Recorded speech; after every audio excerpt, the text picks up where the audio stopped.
धन्यवाद विष्णू थोरे साहेब. आणि कवी मनाचे असे विष्णू थोरे साहेब, सुंदर कविता त्यांच्या ऐकल्या. आणि सोबतच तुम्ही विदर्भाच्या बोलीतील एक कविता इथे म्हणून दाखवली.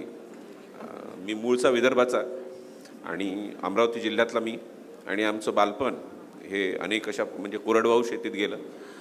आणि आयुष्याच्या म्हणजे माझं शिक्षण झाल्यानंतर MSc झाल्यानंतर, त्यानंतर MBA झाल्यानंतर मी कुठेतरी बागायती शेती पाहिली. पण तोपर्यंत आम्ही सगळेच्या सगळे जे होतो ते कोरडवाहूचेच होतो. आणि पावसाची विदर्भाने पाहिलेली वाट, माझ्या मते इतकी वाट बहुतेक इतर कोणत्याही शेतकऱ्यांनी किंवा तुमच्यासारख्या नाशिक, जिथे पूर्णपणे डॅमचा तुमचा जिल्हा आहे, अशा जिल्ह्यांनी कदाचित पाहिली असावी. पण असो, ह्या सगळ्या गोष्टी तर आहे. पण एक परमात्म्याची एक पुण्याई म्हणावं लागेल किंवा त्याची कृपा म्हणावी लागेल की अतिशय सधन भागात तुम्ही आहात. आणि द्राक्षासारखं एक पीक आहे जे तुमच्या पूर्ण आयुष्यात किंवा तुमच्या पूर्ण जीवनात त्यांनी सुदृढता आणलेली आहे. आणि आज आपण बघू शकतो की आज मी जवळपास परवाच्या दिवशी बारामतीला होतो, मी काल सांगलीत होतो, मणे राजुरीत, आणि रात्री 2:30 वाजता आलो. आणि प्रत्येक ठिकाणी बघतोय म्हणजे आता छाटणीची तयारी सुरू झाली आहे. सर्व छाटण्या जवळपास आपल्या 20 सप्टेंबर ते 10 ऑक्टोबरच्या दरम्यान भरपूर छाटण्या आता होत आहे. आणि ह्या दरम्यान सगळीकडे बघतोय शेतकऱ्यांची एक प्रचंड गर्दी सगळीकडे छाटणीबद्दल, पुढच्या हंगामाबद्दल जाणून घेण्यासाठी झालेली आहे. आणि अशा ह्या सुंदर आपण काय म्हणू संधी काळात जय बाबाजी कृषी सेवा केंद्र यांनी हे चर्चासत्र, कृषी चर्चासत्र आयोजित केलेलं आहे. आणि त्याच्याबद्दल मी अमोलदादांचे भरपूर अभिनंदन करतो. आणि सोबतच मला इथे बोलण्याची संधी उपलब्ध करून दिली त्याबद्दल मी त्यांचे फार धन्यवाद मानतो. आता मला जो आज विषय दिलेला आहे ते 2 विषय आहे. आमचे एक मित्र आहेत किशोर मामा, तर किशोर मामांनी म्हटलं की ह्या 2 विषयावर तुम्ही बोला. आता खत व्यवस्थापन हा एक केमिस्ट्रीचा भाग आहे आणि जर कीड व्यवस्थापन म्हटलं तर हा बायोलॉजीचा भाग आहे. तर एकच माणूस 2 विषयावर कसा बोलेल, तर त्याच्यासाठी मी थोडीशी प्रस्तावना सांगतो. तर मी हायफा या कंपनीत फर्टिगेशन डेव्हलपमेंट मॅनेजर म्हणजे customize fertigation recipe development manager अशा मी पदावर कार्यरत होतो इस्रायलमध्ये. आणि ह्या पदावर कार्यरत असताना माझा जो अनुभव राहिलेला आहे तो राहिलेला आहे की आपल्या पिकांना कोणतं खत किती प्रमाणात आणि कधी द्यावं, त्यासाठी जे ठोकताळे आहेत म्हणजे तुमचं सॉईल ॲनालिसिस आहे, पेटिओल ॲनालिसिस आहे आणि क्रॉपची स्टेज आहे किंवा तुमचं टार्गेटेड लोड आहे, ह्यानुसार तुमच्या खतांचे डोसेज कसे कॅल्क्युलेट करायचे आणि ते आपल्या पिकांना कसे द्यायचे याच्या संबंधित माझं काम राहिलेलं आहे. आणि त्यानंतर मी इस्रायलमध्येच बायोबी इलियाव SD लिमिटेड, जी जैविक कीड नियंत्रणातली जगातील 2ऱ्या क्रमांकाची कंपनी आहे, आज 86 देशात ती कंपनी काम करते, त्या कंपनीसाठी मी रिजनल सेल्स हेड म्हणून, टेक्निकल हेड म्हणून मी तिथे कार्यरत होतो. तर बायोबीमध्ये मी कार्यरत होतो आणि बायोबीमध्ये जे काम होतं त्या कामासंदर्भातच मी रिजनल सेल्स हेड म्हणून मी डिसेंबर 2013 साली मी नाशिकमध्ये आलो.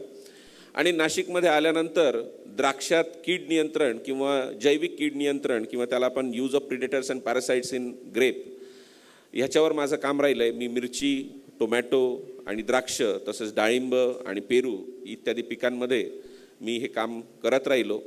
आणि 2017 साली माझा जो एक स्वतःचा पॅशन होता किंवा स्वतःचा एक सुरुवातीचा अनुभव होता, जो नेहमीच म्हणजे शेवटी म्हणतं की जसं आपलं पहिलं प्रेम म्हणतो तशासारखं फर्टिगेशन हे माझं एक पहिलं क्षेत्र होतं. आणि मी एक शेतकरी होते आणि ते शेतकरी खत देत होते. आणि मी बघितलं की ते शेतकरी मित्र जे होते ते खत देत असताना त्या दिवशी बाजाराचा दिवस होता, लेबरला जायचं होतं, पूर्णपणे इरिगेशन देऊन झालेलं होतं, संध्याकाळी 4:30-5ची वेळ होती, मजूर वर्ग घाई करत होता की मला जायचं आहे म्हणून. आणि अशा ठिकाणी एक सुंदर क्वालिटीचं खत, त्याचं नाव मी इथं घेऊ इच्छू शकत नाही, पण सुंदर खत, आणि ते खत अक्षरशः 5 मिनिटात व्हेंचुरीनी देत होते. माझ्या मते ही घटना असावी 2015ची. आणि 2015 साली मी त्यांना विचारलं, साहेब तुम्ही हे खत कसं काय देता हो? म्हणजे आम्ही खत असंच देतो. पण आम्हाला जे खत शिकवलं होतं किंवा खत व्यवस्थापन शिकवलं होतं ते कम्प्लिटली वेगळं होतं. बरं, जेव्हा मी त्यांना विचारलं की हे तुम्ही खत व्यवस्थापन अशा पद्धतीने कसं करता, तर ते म्हणे आम्ही कायम अशाच पद्धतीने करतो. आणि ज्या शेतकऱ्यांकडे मी होतो तो एक्सपोर्टचा शेतकरी होता आणि त्याच्या बागाही अतिशय सुंदर होत्या. मी म्हटलं आतापर्यंत माझा जो अनुभव आहे किंवा मी जे शिकलोय ते कितपत खरं आणि हा शेतकरी करतोय ते कितपत खरं. बरं, बोट ठेवायला काहीच जागा नाही, कारण की त्याच्याही बागा सुंदर होत आहे, आज 12 टनाचं त्याचं एक्सपोर्ट होत आहे, युरोप मार्केटला त्याचं मटेरियल जात आहे, किंबहुना काही मटेरियल त्यांचं लंडन मार्केटला जात आहे. मग अशा सिच्युएशनला हा करतोय हा कितपत सत्य?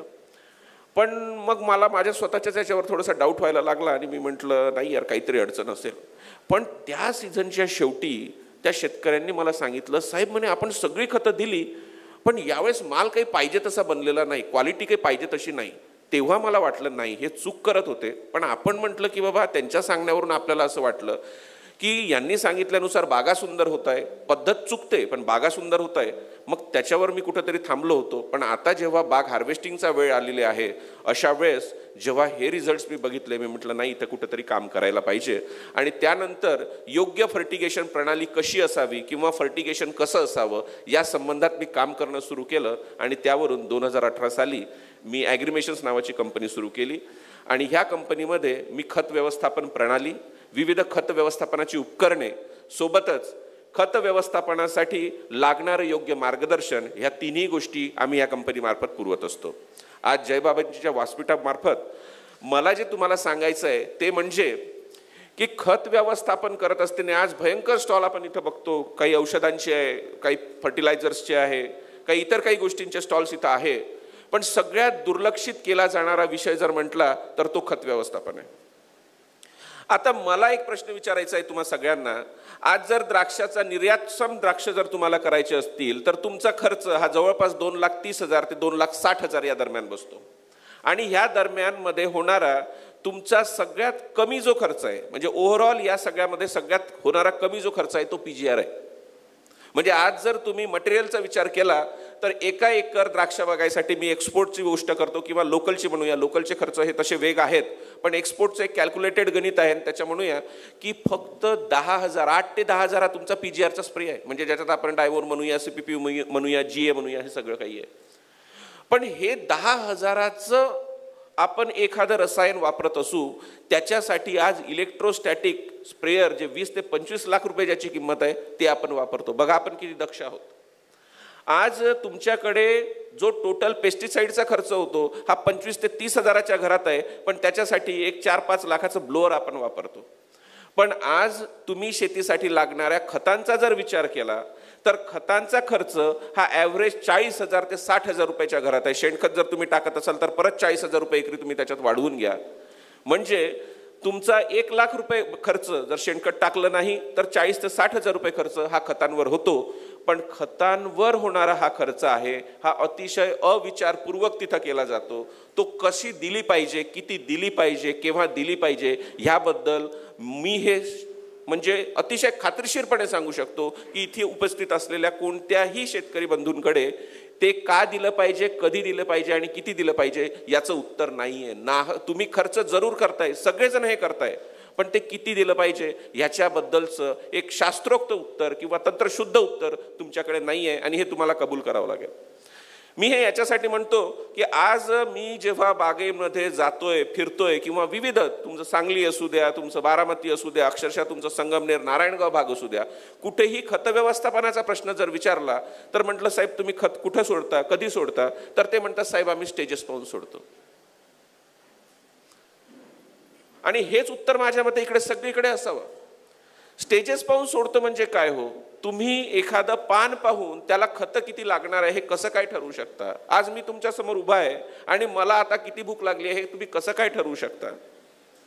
तर पिकांबाबतीत आपण हा मोठा होणारा खर्च आहे तो अतिशय नॉन कॅल्क्युलेटेड प्रकारे करतो आणि तो योग्य कसा करावा हे मी येत्या 20 ते 25 मिनिटाच्या प्रेझेंटेशनमध्ये सांगेल आणि त्याच्यानंतर आपण कीड व्यवस्थापनाकडे वळूया.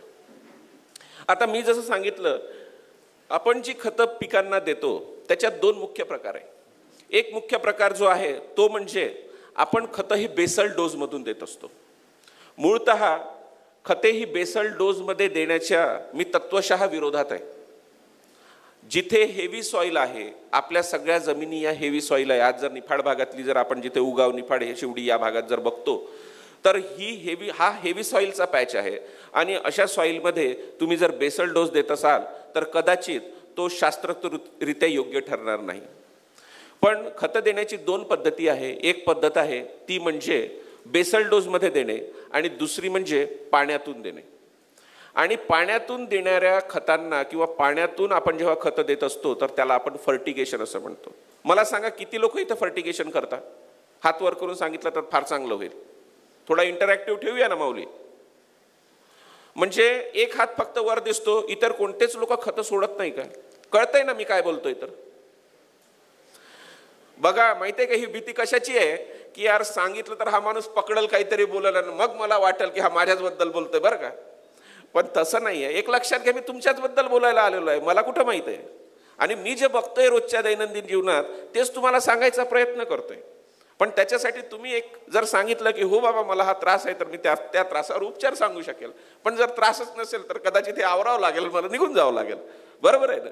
तर मला तुम्ही सांगा की किती लोकांना असं वाटतं की किती लोक आहेत जे पाण्यातून खतं देतात आणि फर्टिगेशन करतात? हात वर करा प्रामाणिकपणे, कोणी चुकलं नाही पाहिजे. वाव, बरं. एका हाताचे बघा किती हात झाले, तरी पूर्ण हात वर नाही बरं का. असू द्या, आपली साशंकता आपण ठेवूया आपल्याजवळ. पण आपण जर असं म्हणू की इतके लोक जर फर्टिगेशन हे देत असू आपण, तर आपली फर्टिगेशन देण्याची जी पद्धत आहे ती पद्धत कशी आहे? इरिगेशन सुरू करणे. बरं, इरिगेशन आता मी त्या विषयावर तर बोलणार नाही कारण की तो एक वेगळाच फार मोठा विषय आहे. पण इरिगेशन, योग्य इरिगेशन हा एक वेगळा विषय आहे जो तुम्हाला करायला पाहिजे आणि त्याच्यात भरपूर मोठं काम इथं होतंय. पण इरिगेशन आपण सुरू करतो, प्रत्येकाचे आपापले वेगवेगळे ठोकताळे आहे आणि त्या ठोकताळ्यानुसार तो इरिगेशन सुरू करतो. आम्ही 2 तास पाणी देतो, आम्ही 3 तास पाणी देतो, आम्ही 4 तास पाणी देतो. आणि ते पाणी दिल्यानंतर सगळं झाल्यानंतर पाण्याच्या शेवटच्या टप्प्यात एक 10 ते 15 मिनिटात आपण वेंचुरीनी खत देतो किंवा एखाद्या पिस्टननी किंवा ट्रॅक्टरच्या नळीने ते खत लोटतो. याच्या पलीकडेही बरेचसे अतिशय वैज्ञानिक लोक या बागायतदार क्षेत्रात आपल्याला पाहायला मिळतात की जे फक्त पिस्टननी किंवा ट्रॅक्टरनीच खतं लोटत नाही, तर अक्षरशः बॅटरी ऑपरेटेड एखादा स्प्रे पंप असतो, त्याची नळी काढायची आणि एखाद्या ड्रिप लाईनमध्ये टाकून द्यायची, खोसून द्यायची आणि माझं फर्टिगेशन झालंय.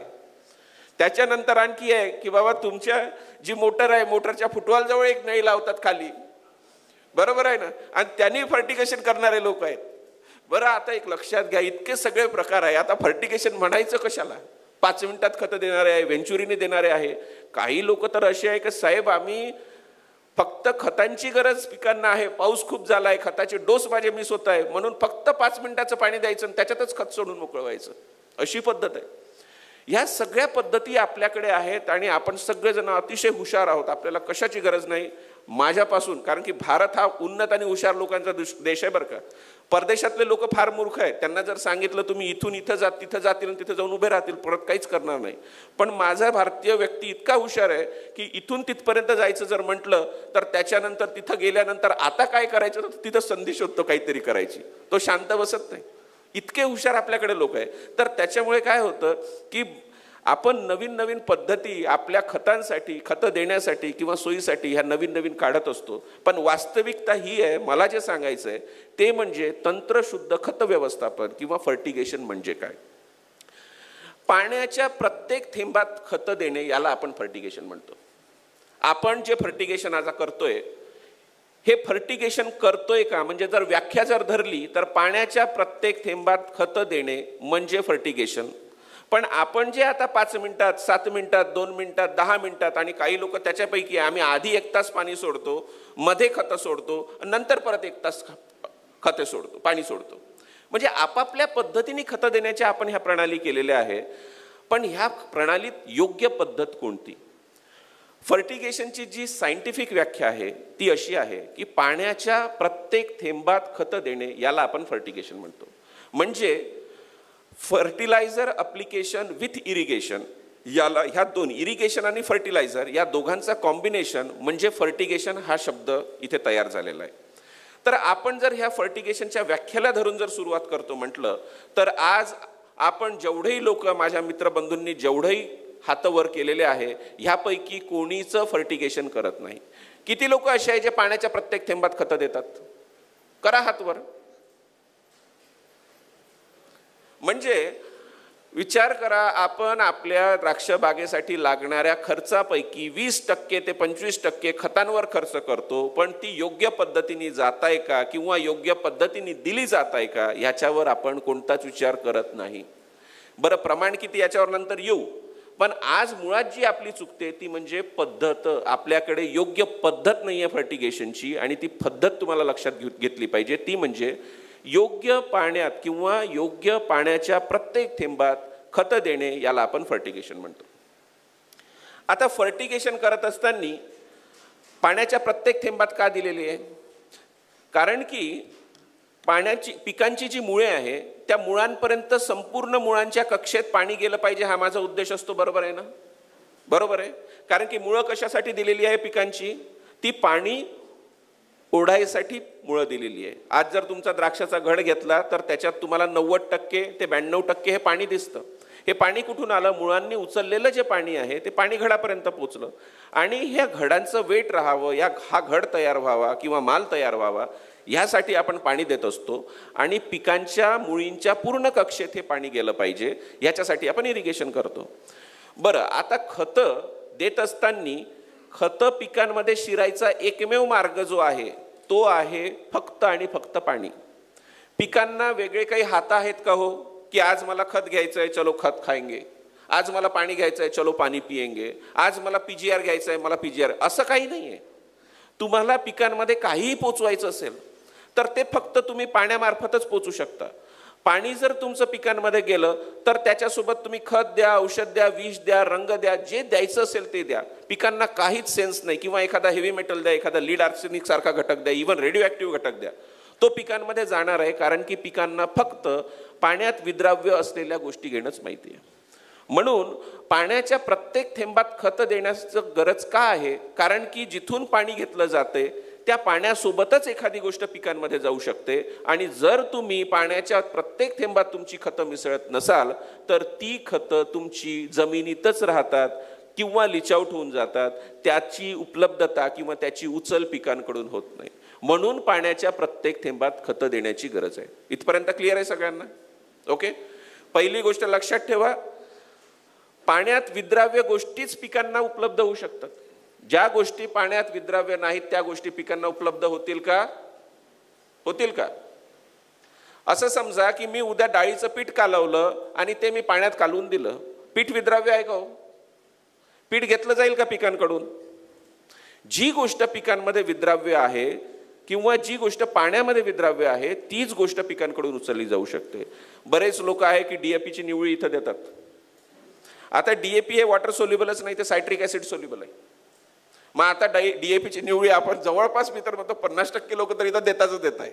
बघा बरं का, हे अनुभवाचं मी तुमच्याकडूनच शिकलेल्या गोष्टी आहे, माझ्या घरचं काहीच नाही.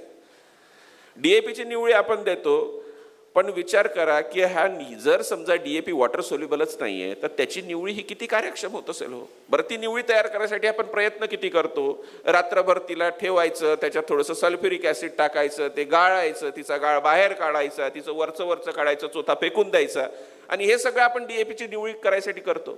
म्हणजे आपण 1-1.5 दिवसाचं काम करतो तेवढी निवळी सोडायसाठी. पण मुळात जर तिची विद्राव्यताच ही प्रश्नार्थक आहे तर अशा कंडिशनमध्ये तिचा वापर करणे किती योग्य आहे? तर एक लक्षात घ्या, पाण्यातूनच पाण्याच्या प्रत्येक थेंबात खतं दिली पाहिजे, आणि जी गोष्ट विद्राव्य आहे ती गोष्टच पिकांना उपलब्ध होऊ शकते. फर्टिगेशन हा एक धोरणात्मक निर्णय आहे साहेब. म्हणजे एक उदाहरण देतो की आपली एक रेसलर होती जी नुकतीच फोगाट म्हणून, आणि जी माझ्या मते 50 किलो वजन गटात ऑलिम्पिकमध्ये गोल्ड मेडलच्या फायनलसाठी क्वालिफाय झाली होती. किती लोकांना माहिती ही गोष्ट? पण शेवटच्या दिवशी तिचं वजन 100 ग्रामनी जास्त भरलं आणि तिला गोल्ड मेडल काय, म्हणजे जर समजा ती डिस्क्वालिफाय झाली नसती तर तिला सिल्वर मेडल तर पक्क होतं, जरी शेवटची कुस्ती हारली असती तरी. पण फक्त 100 ग्राम वजन जास्त झाल्यामुळे तिला पूर्णपणे त्या स्पर्धेतून ऑलिम्पिकच्या डिस्क्वालिफाय करण्यात आलं, आणि डिस्क्वालिफाय झाल्यामुळे तिला एकही पदक मिळालं नाही, जरी ती पदकाची प्रबळ दावेदार होती किंवा फायनलिस्ट होती. हा 100 ग्रामचा फरक कुठून पडला? कारण की तिला जे तिचा डाएट होता तो डाएट आणि तिची कन्झम्पशन ह्याच्यामधले काही गणित जे होते ते चुकले, आणि त्याच्यामुळे तिचं 100 ग्रॅमनी वजन जास्त भरलं आणि त्याच्यामुळे ती डिस्क्वालिफाय झाली. मी धोरणात्मक निर्णय का म्हणतोय? आज जर मला 12 टन किंवा हेक्टरी 30 टन माल मला द्राक्षाचा घ्यायचा आहे आणि 30 टनाचे जर घडं मला बनवायचे असतील, तर अशा पद्धतीत मला खतं किती द्यायचे, त्याचा डाएट काय असला पाहिजे, हे पहिल्या दिवसापासूनच ठरलेलं आहे. पण आपण असं कोणी काहीच करत नाही.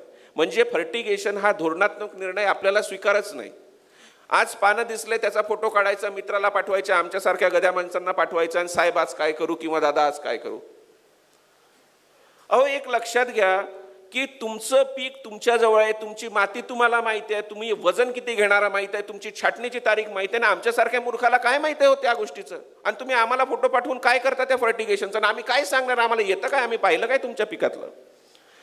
तुम्हाला पिकात असणारा जो टार्गेटेड क्रॉप लोड आहे, घडांची संख्या किती आहे, सॉइलचं माझं न्यूट्रिशन काय आहे, पाण्याचे माझे न्यूट्रिएंट काय आहे, हे सगळं कॅल्क्युलेट करून तुम्हाला एक धोरणात्मक शेड्यूल बसवावं लागेल. आणि त्या शेड्यूलनुसार मला नत्र किती दिला पाहिजे, पोटॅश किती दिला पाहिजे, कोणत्या स्टेजला त्याचं प्रमाण किती असलं पाहिजे, ह्या सगळ्या गोष्टी तुम्हाला छाटणीपूर्व ठरवायच्या आहे, वेळेवर ठरवायच्या नाही. नाही तर मी फोगाटचं उदाहरण तुम्हाला दिलेलं आहे, तुम्ही डिस्क्वालिफाय व्हाल. बरेच लोक आहे की शेवटच्या क्षणी मालाची साईज होत नाही म्हणून डायरेक्ट एक काम करा, 120 दिवसात तुमचा माल तयार होतोय, 100व्या 110व्या दिवसापासून पोटॅशियम 2-4, पोटॅशियम शोनाइट, पोटॅशियम थायोसल्फेट हे देणं सुरू करताना आणि हार्वेस्टिंगच्या वेळेस जेव्हा व्यापारी येतो, माल लूज पडलेला असतो. आणि ही वास्तविकता आहे. मी काही वेगळं बोलत असेल तर प्लीज मला थांबवा आणि सांगा की बाबा तू चूक बोलतोय अजित, असं नाही, आम्हाला सगळं माहिती आहे. पण ही वास्तविकता याच्यासाठी आहे की तुम्ही पहिल्या दिवशी का कॅल्क्युलेट केलं नाही की मला 12 टन माल घ्यायचा आहे आणि 12 टनानुसार मला फर्टिगेशनचं शेड्यूल हे अशा पद्धतीचं केलेलं आहे. आणि हे तुम्ही करत नाही आणि त्याच्यामुळे मग चुका होतात. आणि मग काय झालं साहेब? वॉटर बेरीज झाल्या, शॉर्ट बेरीज झाल्या, साईज अनइवन आहे, किंवा तुमचं आज माल लूज पडतोय, शॅटरिंग होते, बेरी शॅटरिंग होते. आणि ह्या सगळ्या गोष्टीवर आपण ट्रबल शूटिंग करत राहतो की आज हे झालं तर अमुक मार, ते झालं ते मारून जा. आणि अशा पद्धतीत आपले खर्च वाढून जातात आणि शेवटी पाहिजे तसा माल तयार होत नाही आणि खर्च होऊनही निराशा हाता येते. मग ह्यापेक्षा आधी जर मला एवढा क्रॉप लोड घ्यायचा असेल आणि मी एक धोरणात्मक निर्णय घेतला की मला फर्टिगेशन या पद्धतीने करायचं असेल, तर मला सांगा हे योग्य की ट्रबल शूटिंग आणि वेळेवर येणारी जी लिपापोती आहे किंवा आपण थापाथाप करतो एखाद्या गोष्टीची, ती योग्य आहे? अहो, पैसे तुमचे आहे ना, माझं काहीच जात नाही. पण आपण हे करत नाही आणि त्याच्यामुळे अडचणीत येतो. तर लक्षात ठेवा, आज छाटणी पूर्व परिस्थितीत तुम्ही आहे. दीपक जाधव साहेबांनी सांगितलं आता की 16 तारखेनंतर फुलोऱ्यात येऊ द्या तुमची बाग. तर आपण असं म्हणू की 16 तारखेनंतर फुलोऱ्यात येत असेल तर आपल्याला कुठेतरी 25-30 सप्टेंबरला ती छाटावी लागणार आहे. बरोबर आहे ना सुदामराव? मग आज 25-30 तारखेला छाटणार आहे, आजची तारीख आहे 12. तर आजपासून या गोष्टीवर तुम्ही विचार करणं सुरू करा की मला कोणत्या स्टेजला काय फर्टिलायझर द्यायचं आहे हे मी कोणालाच विचारणार नाही. मला एक स्ट्रॅटेजिक आजपासून डिसिजन घ्यायचं आहे की ह्या पद्धतीने, आणि तो तुम्ही घेऊ शकता माझ्या प्रेझेंटेशनच्या नंतर. बारकाईने माझं प्रेझेंटेशन ऐका आणि धोरणात्मकरित्या तुमचं फर्टिगेशन काय आहे हे तुम्ही ठरवा. दुसरी गोष्ट आहे की तुम्ही जेव्हा फर्टिगेशन करत असता तेव्हा तुम्ही जमिनीचा प्रकार कसा आणि त्या प्रकारानुसार किंवा तुमच्या पाण्याच्या अहवालानुसार, जमिनीच्या अहवालानुसार तुम्हाला फर्टिगेशन करायचं आहे. याच्यावर मी याच्यासाठी बोलतो, आज माझे बरेचसे खतांच्या कंपन्या इथं आहे आणि एक डोस लिहिलेला आहे. म्हणजे मला खतांच्या कंपन्यांबद्दल काही बोलायचं नाही, पण ह्याच्यासाठी आपण स्वतः जबाबदार आहोत. माझ्या मते शेतकरी जबाबदार आहोत किंवा आमच्यासारखे लोक कुठंतरी जबाबदार आहे की जिथं प्रत्येकाला मला किती लागणार आहे हे माहीत नाही. आपण सॉइलचा रिपोर्ट काढत नाही, आपल्या रिपोर्टमध्ये काय आहे हे जाणून घेत नाही आणि सर्रास मला जर कॅल्शियम नायट्रेट 5 किलो सांगितलं असेल तर मी 5 किलो देतो. मला 7 किलो मॅग्नेशियम सल्फेट सांगितलं असेल तर मॅग्नेशियम सल्फेट देतो. पण आपण आपल्या मातीचा प्रकार, आपल्या मातीची कॅटायन एक्सचेंज कॅपॅसिटी, आपल्या मातीची pH ह्या कोणत्याच गोष्टीचा विचार केलेला नाही आणि त्याच्यामुळे आपण काय करतो की जे दिलेलं आहे तसं रेडीमेड करतो. आता विचार करा की जाधव साहेबांनी सांगितलं की बाबा मला शुगर मी या पद्धतीने हे करतो. आता विचार करा, प्रत्येकाची शुगर लेवल वेगवेगळी आहे आणि समजा एखादा शुगर डिफिसाइट माणूस आहे आणि अशा पद्धतीत जर त्यांनी शुगर बंद केली, म्हणजे जाधव साहेब त्याच्याबद्दल नाही, आपण डायबिटीजबद्दल नाही बोलत, पण जर मला प्रत्येकाची लेवल माहीत नसेल आणि मी एखाद्या चुकीच्या पद्धतीने जर एखादं कन्झम्पशन करत असेल तर ते कदाचित हानिकारक ठरू शकतं. तर खत व्यवस्थापन करताना हे तुम्ही लक्षात घ्या की तुम्हाला जर खतं योग्य प्रमाणात द्यायची असेल तर त्याच्या पहिले तुम्हाला तुमच्या मातीचा प्रकार आणि माझ्या मातीत कोणते अन्नद्रव्य आहेत हे जाणून घेणं फार मोठं गरजेचं आहे. तिसरी गोष्ट आहे की माझी व्हरायटी कोणती आणि माझा टार्गेटेड लोड किती. आता मी 12 टनाचं जे टार्गेट ठेवलं आहे ते एक्सपोर्टसाठी ठेवलं आहे, पण इथं बरेचसे लोकलचे असतील. मी परवाच्या दिवशी बँगलोरला होतो. बँगलोरला दिलखुश म्हणून एक व्हरायटी आहे. तुम्हाला सांगतो दीपकराव, 40 टन वर्षातून 2 वेळा उत्पन्न काढतात दिलखुश व्हरायटीचं. 40-80 टन बरं का.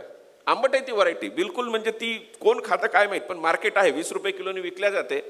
40 टन 80 टन उत्पादन घेतात. आज एक्सपोर्टला आपण 12 टन म्हणतो. बेदाण्यासाठी परवाच्या दिवशी सांगलीत होतो 18-20 टन 22 टन अशा पद्धतीचं लोड ठेवतात. तर तुम्हाला हे लक्षात घेतलं पाहिजे, माझी व्हरायटी कोणती, माझा क्रॉप लोड कोणता आणि त्याच्यानुसार मला किती खतं द्यायची आहे, ह्या गोष्टीचा मला आधी विचार करायला पाहिजे. म्हणजे मी जर एक्सपोर्ट करणार असेल आणि 12 टन वजन ठेवणार असेल घड्याचं, म्हणजे जर काडीवर 2 गाड्या ठेवणार असेल आणि समजा माझ्या काड्या इतक्या 24 काड्या ठेवणार असेल किंवा 36 काड्या ठेवणार असेल, तर माझं खतं व्यवस्थापन हे वेगळं असणार आहे. आणि जर माझ्याकडे मी काड्यांची गर्दी जास्त करतोय, 40 काड्या ठेवणार आहे, 45 काड्या ठेवणार आहे आणि एका काडीवर 2-3 गड्या ठेवणार आहे, जर बेदाण्याचं काम असेल किंवा सोनाका सुपर सोनाका सारख्या इलॉंगेटेड व्हरायटी असतील, इलॉंगेटेड सीडलेस असतील, तर अशा पद्धतीत मला जे लागणारं फर्टिगेशनचं रिक्वायरमेंट आहे ते वेगळं असणार आहे.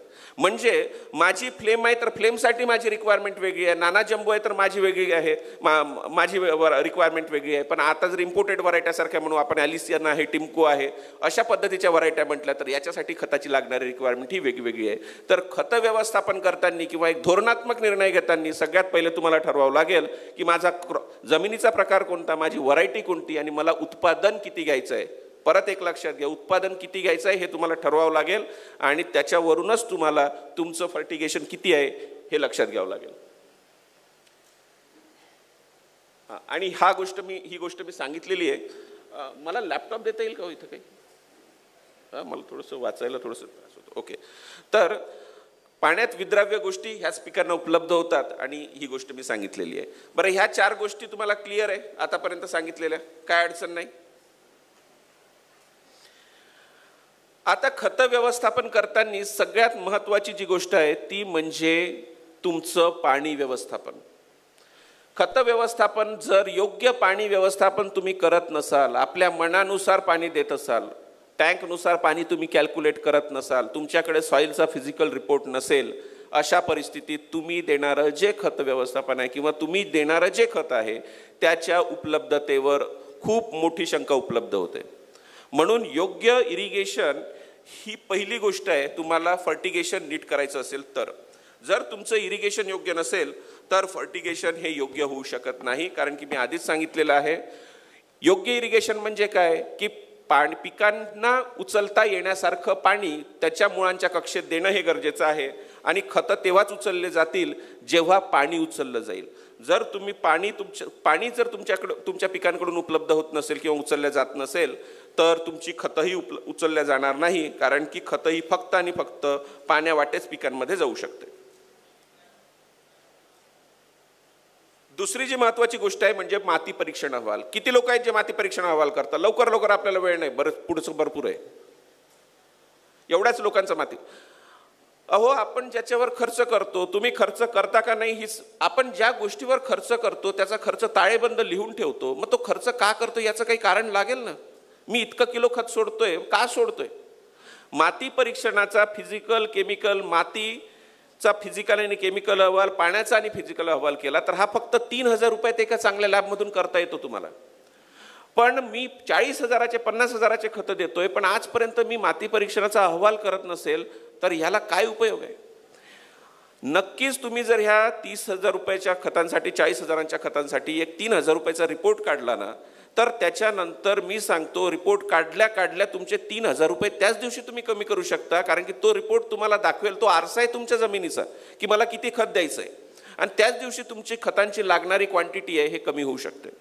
तर योग्य माती रिपोर्ट किंवा माती परीक्षणाचा अहवाल तुमच्याकडे असला पाहिजे. एक अहवाल मी इथं दाखवतो बघा.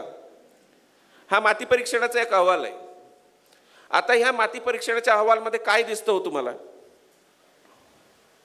एखादा व्यक्ती सांगू शकेल काय दिसतं तुम्हाला?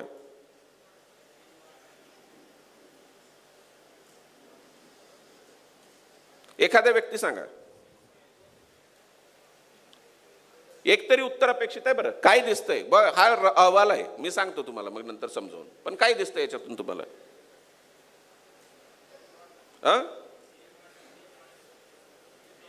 हा, पीएच जास्त आहे. आणखी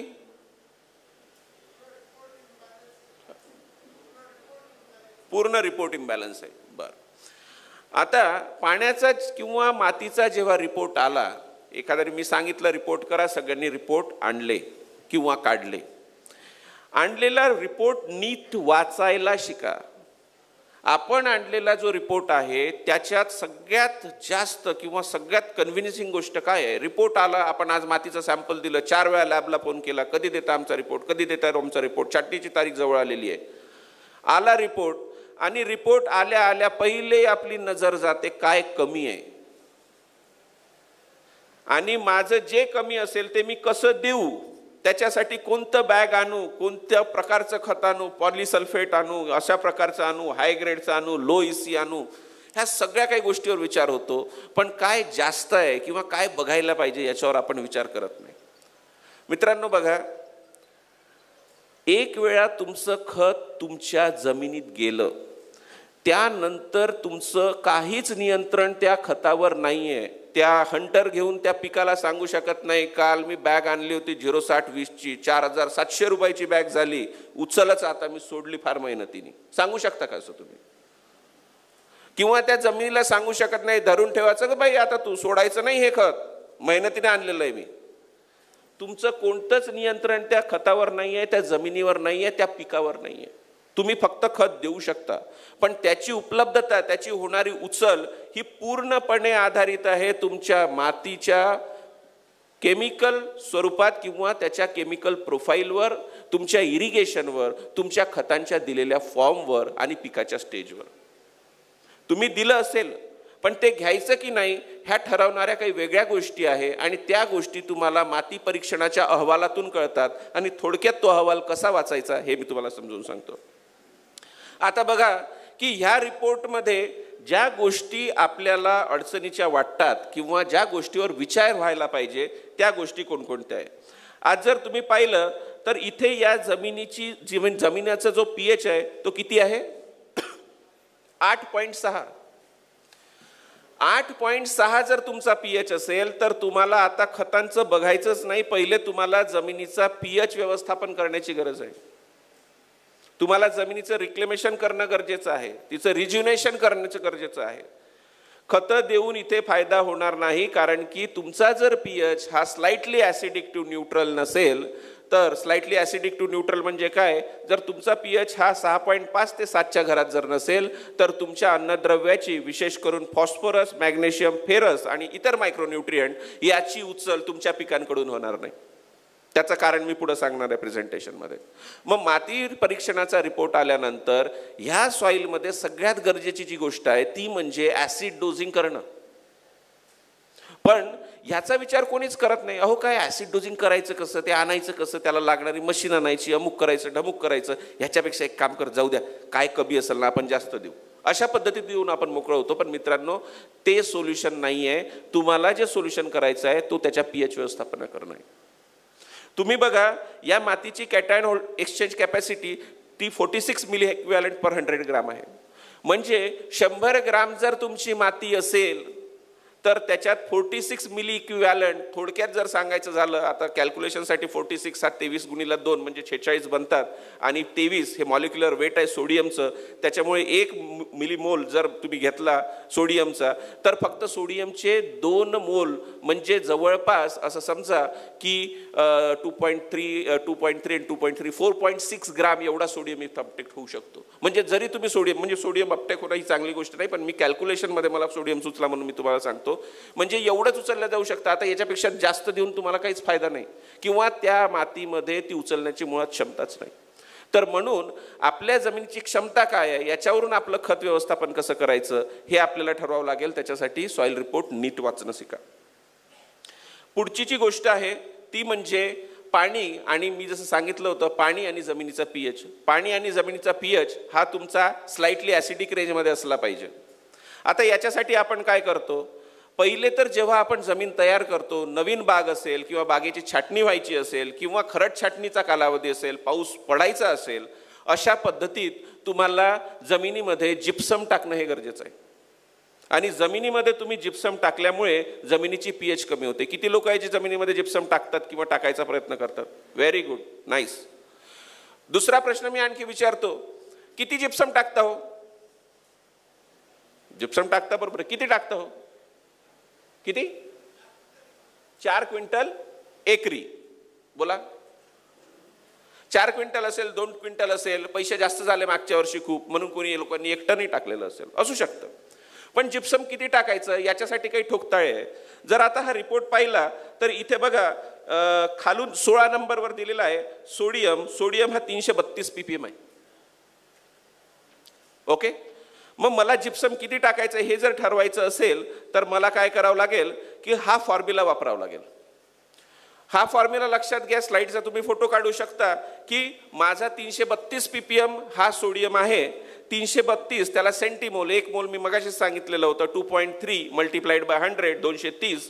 तर सोडियमचं जे पीपीएम कॉन्सन्ट्रेशन आहे त्याला 230 भागायचं आणि गुणीला 1.4 हा आकडा टाकायचा. आणि जे उत्तर निघेल ती रिक्वायरमेंट आहे तुम्हाला किती जिप्सम याच्यात टाकलं पाहिजे. म्हणजे ही जी जमीन होती ज्याच्यात 332 ppm तुमचा सोडियम होता, तिथं तुम्हाला 4 टन सोडियम टाकायचं आहे. 4 क्विंटलनी भागणार नाही. किती? 4 टन. हे त्याच्यावरचं ॲक्च्युअल सोल्युशन आहे. तुम्ही टाकताय, खर्च करताय, पण तो खर्च योग्य दिशेने होतोय का याच्यासाठी काही सायंटिफिक कॅल्क्युलेशन्स आहे. आणि ते करून जर तुम्ही टाकलं तर तुम्हाला तिथे मिळणारा जो रिझल्ट आहे तो परफेक्ट होणार आहे. अन्यथा तुम्ही टाकताय हे बरोबर आहे, तुमच्या मनाचं समाधान झालं, पण मी परत सांगितलं तुम्ही हंटर घेऊन जमिनीला सांगू शकत नाही ह्या गोष्टी. जर त्या गोष्टी जमिनीत योग्य व्हायच्या असेल तर तुम्हाला हा फॉर्म्युलाच वापरावा लागेल. दुसरी गोष्ट आहे ती म्हणजे ॲसिड डोजिंग.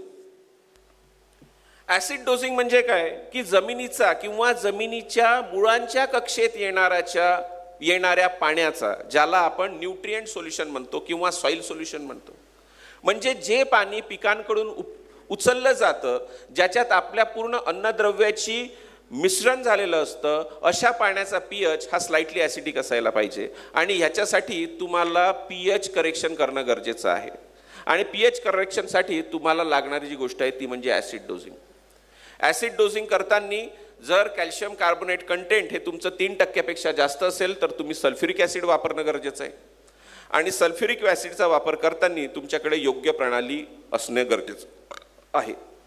म्हणजे तुम्हाला जर पीएच मॅनेजमेंट किंवा ॲसिड डोजिंग करायची असेल तर तुम्ही ॲसिड डोजिंग पंपाचा वापर केला पाहिजे. आणि ॲसिड डोजिंग करत असताना तुमची पीएच जर कॅल्शियम कार्बोनेट कंटेंट हे 3% जास्त असेल तर तुम्हाला तुमची पीएच ही 6 ते 6.5च्या घरात ठेवणं गरजेचं आहे. आणि कधी तर जेव्हाही तुम्ही पाणी देता किंवा जेव्हाही तुम्ही खत देता तर अशा वेळेस तुमच्या पाण्याचा पीएच हा 6 ते 6.5च्या घरात असणंच गरजेचं आहे. जर चुनखडीचं प्रमाण जास्त असेल, परवा मी लातूरमध्ये आमचे एक मित्र आहेत पांडुतात्या म्हणून, तर त्यांच्याकडे बघतो तर 28% चुनखड आहे. जर 28% चुनखड असेल तर तुम्हाला पाण्याचा पीएच पार 4च्या घरात आणावं लागेल. सॉइल रिपोर्ट जर तुमच्याकडे असेल तर तुम्ही ठरवू शकता की मला ॲसिड डोजिंग किती पीएचनी करायचं आहे आणि त्या पद्धतीचा पीएच तुम्हाला डोजिंग पंपानी ॲडजस्ट करायचा आहे. आणि कॅल्शियम कार्बोनेट असेल तेव्हा तुम्हाला सल्फ्युरिक ॲसिडचाच वापर करायचा आहे. बरेच लोक म्हणतो आम्ही पीएचसाठी फॉस्फोरिक ॲसिड सोडतो, खतांनीच आमची पीएच कमी होते, आमचे पीएच खतच ॲसिडिक आहे. मित्रांनो, ॲसिड डोजिंग आणि पीएच हे तुमच्यासाठी महत्त्वाचं आहे. खतांनी कमी केलेली पीएच ही तुमच्या पीएच मॅनेजमेंटमध्ये लागू होत नाही. तुम्हाला सल्फ्युरिक ॲसिड डोजिंगनीच तुम्हाला पीएच मॅनेज करायची आहे आणि त्याच्यासाठी डोजिंग पंपाचा वापर करणं तुम्हाला गरजेचं आहे. हा रिपोर्ट मी नेहमी दाखवत असतो. बघा, ही परिस्थिती सगळ्यांवर येणार आहे. माझ्या मते डिसेंबरचा महिना येऊ द्या, छाटण्याबरोबर आपल्या जर ऑक्टोबरच्या पहिल्या दुसऱ्या आठवड्यात झाल्या तर डिसेंबरमध्ये आपल्याला ही परिस्थिती येणार आहे. हा रिपोर्ट आहे डिसेंबर जानेवारी महिन्यातला आणि माझ्या मते याला 2-3 वर्ष झाले असावे. एक मित्र आहेत आमचे शेतकरी बांधव, त्यांनी हा सोशल मीडियावर टाकलेले फोटो आहेत आणि त्यांनी विचारलेलं आहे की माझा प्लॉट असा असा आहे आणि पाही दिलं, मी भरपूर फेरस सोडतोय पण तरीही पाने पिवळीच दिसत आहे, आता काय करू. आणि तोच मित्र सोशल मीडियावरच त्याचा स्वतःचा रिपोर्टही टाकतोय. म्हणजे रिपोर्टही त्याच्याकडे आहे आणि त्याच्याकडे समस्याही आहे आणि त्याच्याकडे समाधानही आहे, म्हणजे फेरस सोडतोही आहे. पण अशा तिन्ही परिस्थितीत त्याचा पिवळेपणा काही जात नाही आणि शेवटी तो हे प्रश्न इतरांना विचारतो. आता मला सांगा, तुमच्याकडे तुमची बाग आहे, तुमच्याकडे तुम्ही दिलेलं फेरस आहे आणि तुमच्याकडे तुमच्या सॉइलचा रिपोर्टही आहे. हे सगळं काही असल्यानंतर तुम्हाला हे प्रश्न दुसऱ्याला कशाला विचारावे लागतात? याचं कारण असं आहे की तुम्ही मूळ समस्याचं समाधान अजून जाणून घेतलेलं नाही. तुम्ही जर ह्या रिपोर्टमध्ये पाहिलं तर ह्या व्यक्तीची pH ही अल्कलाईन आहे, 7.58 अशी pH आहे. ह्या व्यक्तीने कितीही फेरस दिलं तर तुम्हाला तिथे त्या फेरसचा अपटेक होणार नाही. तुम्हाला पिवळेपणा हा नेहमी बागेत दिसणार आहे. त्याच्यासाठी तुम्हाला फेरस मारून फायदा नाही, तर तुम्हाला pH नियंत्रित करणं ही या बागेची गरज आहे, हे तुम्ही ओळखा. आणि हे एक जिवंत उदाहरण आहे जिथे शेतकरी स्वतः सांगतोय की मी फेरसही देतो, मी सगळं काही देतो, पण बागेचा पिवळेपणा का जात नाही? का जात नाही? हो, फेरस दिल्यावर जायलाच पाहिजे, पण न जायचं कारण जे आहे ते त्याच्या सॉइल रिपोर्टमध्ये आहे. आणि हे एक प्रतिकात्मक उदाहरण मी तुमच्या समोर मांडलेलं आहे. आणि ह्या गोष्टी आपण सगळेजण या प्रोसिजरमधून जातो. जेव्हा बाग जवळपास होरायझनच्या आधीची स्टेज म्हणा किंवा पेपर लावायच्या आधीची स्टेज म्हणा, तिथं थंडी थोडीशी वाढलेली असते आणि सर्वच लोक म्हणतात साहेब हे काय करू, किंवा दादा हे काय करू, किंवा इथं काय केलं पाहिजे. पण जर तुम्ही आधीच या गोष्टीची एक स्ट्रॅटेजी ठरवली असेल तुमच्या सॉइल रिपोर्टनुसार किंवा pH मॅनेजमेंट प्रॉपर केली असेल, तर तुम्हाला ह्या गोष्टीसाठी लागणारा जो एफर्ट आहे तो कमी होतो आणि कोणाला विचारायची गरज पडत नाही. अतिशय संतुलित असं फर्टिगेशन तुम्ही तिथं करू शकता. नंतरची गोष्ट आहे ती म्हणजे कॅटायन एक्सचेंज कॅपॅसिटी. आता कॅटायन एक्सचेंज कॅपॅसिटी म्हणजे काय, मी फार खोलात जात नाही, पण कॅटायन म्हणजे जेव्हाही तुम्ही एखादं खत पाण्यामध्ये किंवा जमिनीमध्ये टाकता तर त्याचं रूपांतर आयोनिक फॉर्ममध्ये होतं. आणि दोन प्रकारचे आयन असतात, एक असतात घनभारित, एक असतात ऋणभारित, म्हणजे पॉझिटिव्हली चार्ज आणि निगेटिव्हली चार्ज. पॉझिटिव्हली चार्ज जे आयन असतात त्याला आपण कॅटायन म्हणतो आणि जे निगेटिव्हली चार्ज असतात त्याला आपण ॲनायन म्हणतो. आता पॉझिटिव्हली चार्ज जे असतात त्याला आपण कॅटायन म्हणतो. आणि काय असतं, जमिनीची जी पार्टिकल्स असतात म्हणजे जमिनीमध्ये जे क्ले पार्टिकल्स असतात हे निगेटिव्हली चार्ज असतात, त्याच्यावर निगेटिव्ह चार्ज असतो. आणि जसाही तुम्ही पाण्यातला एखादा घनभारित म्हणजे कॅटायन तुम्ही तिथे देता तर तो कॅटायन सरळ जाऊन तुमच्या, माहिती आहे ना, प्लस मायनस आकर्षित करतात एकमेकांना, तर तो जाऊन तुमच्या क्ले पार्टिकलला चिटकतो आणि आता तो क्ले पार्टिकलकडेच चिटकून राहतो.